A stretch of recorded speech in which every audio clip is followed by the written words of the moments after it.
یہ کافی دردناک واقعہ ہوتا ہے کہ ہمیں کوئی بچہ جو ہے وہ مری ہوئی حالت میں ملے. بہت سارے بچے جو ہے وہ پولیس کے ذریعے بھی ملتے ہیں. شیلٹر ہوم میں ہم ان کو عارضی طور پہ رکھتے ہیں جب تک ان کے ورثہ تلاش نہیں ہو جاتے. بچوں کی گمشدگی کے بیشتر کیسز والدین کی غفلت کے باعث پیش آتے ہیں. کم عمروں کے تحفظ کے لیے معاشرے میں آگاہی پیدا کرنا وقت کی ضرورت ہے. پہلی فرصت میں زینب الرٹ ویریفیکیشن کے بعد بچے کی تصویر لے کے اگلے 10 منٹ کے اندر ایک الرٹ انیشیٹ کرتی ہے ایگزیکٹو الرٹ، جس میں ای میلز اور ایس ایم ایس جاتے ہیں لا انفورسمنٹ ایجنسیز کو. جتنی جلدی کیس رپورٹ ہوگا اتنی جلدی بچے کے ارلی ریکوری کے اور اس کی جان محفوظ رہنے کے چانسز ہائی ہوں گے. بچوں کو محفوظ معاشرہ فراہم کرنا ہم سب کی ذمہ داری ہے اور اس سلسلے میں جتنے بھی زیادہ اقدامات کیے جائیں کم ہے. ان بچوں کی حفاظت کے حوالے سے والدین کی ذمہ داری کسی بھی انتظامی ادارے سے کہیں زیادہ ہے.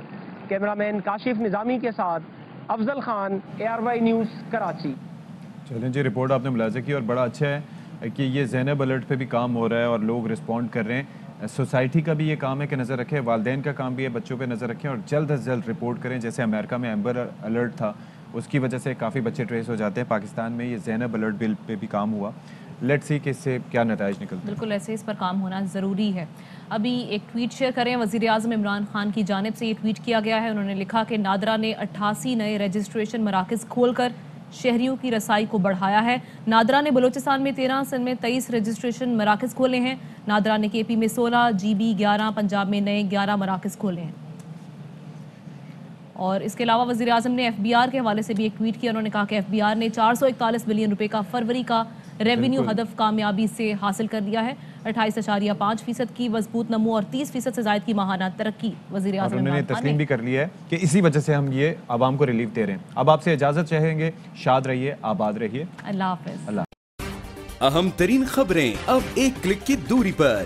آپ کے پسندیدہ ٹاک شوز ہوں یا اہم ملکی یا غیر ملکی شخصیات کی نیوز کانفرنسز، ہر لمحہ باخبر رہنے کے لیے سبسکرائب کریں ہمارا YouTube چینل. موسم کی صورتحال ہو یا کھیل کے میدان سے خبریں، اپنے موبائل فون سے ملکی اور بین الاقوامی اہم خبروں تک رسائی کے لیے ڈاؤن لوڈ کیجیے موبائل ایپ. باوثوق ذرائع سے مصدقہ خبروں، تجزیوں اور تبصروں سے مستفید ہونے کے لیے وزٹ کیجیے پاکستان کی سب سے بڑی نیوز ویب سائٹ www.arYnews.tv. ان سب کے علاوہ پاکستان کا سب سے بڑا فیس بک پیج ہو، سب سے بڑا نیوز انسٹاگرام اکاؤنٹ یا پھر ٹویٹر، ARY نیوز پہنچا رہا ہے خبریں سب سے پہلے آپ تک، تاکہ آپ رہیں ہر لمحہ باخبر.